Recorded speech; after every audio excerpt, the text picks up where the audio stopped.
बिस्मिल्लाहिर्रहमानिर्रहीम। प्यारे बाप, अल्लाह रब्बुल इज़्ज़त का कोई काम ही हिकमत से खाली नहीं। आज की इस वीडियो में हम आपको बताएंगे कि क्या मकड़ी के बच्चे अपनी माँ की मौत का सबब बनते हैं। क्या आप लोग जानते हैं कि मकड़ी बच्चे पैदा करने के बाद अपने बच्चों के बाप को क्यों कत्ल करती है, और फिर वो बच्चे बड़े होकर माँ के साथ क्या इबरतनाक काम करते हैं।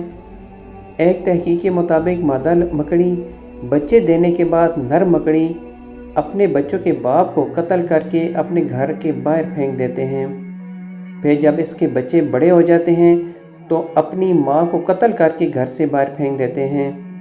कितना अजीबो गरीब घराना और यकीनन बदतरीन घराना है। कुरान मजीद की एक सूरह है जिसका नाम है अल-अनकबूत। अनकबूत अरबी का लफ्ज़ है जिसको उर्दू में मकड़ी कहा जाता है। कुरान मजीद में अल्लाह रब्बुल इज़्ज़त ने फरमाया है कि सबसे कमज़ोर घर मकड़ी का है। कुरान का मौजज़ा देखें, एक जुमले में ही इस घराने की पूरी कहानी बयान कर दी। बेशक घरों में से सबसे कमज़ोर घर अनकबूत यानी मकड़ी का है। अगर ये इंसान इल्म रखते, इंसान मकड़ी के घर की ज़ाहरी कमज़ोरी को तो जानते थे, मगर इसके घर के मानवी कमज़ोरी यानी दुश्मनी और खाना जंगी से बेखबर थे।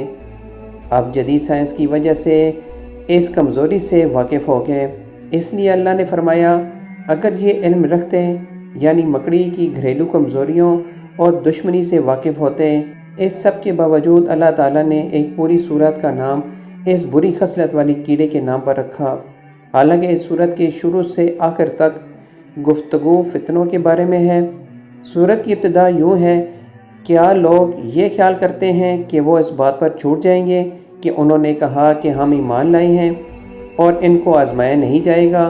और फरमाया लोगों में से कुछ ऐसे भी हैं जो कहते तो हैं कि हम ईमान लाए हैं, मगर जब इनको अल्लाह की राह में अज़ियत दी जाती है तो वो लोग इस आजमाइश को अल्लाह के अज़ाब की तरह समझते हैं। और ज़हन में ये सवाल पैदा हो सकता है कि मकड़ी का फितनों और आजमाइशों से क्या ताल्लुक़ है।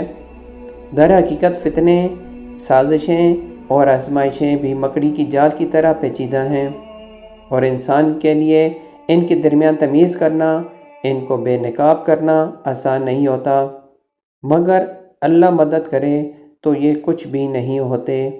दोस्तों, यकीनन ये एक मालूमाती वीडियो है।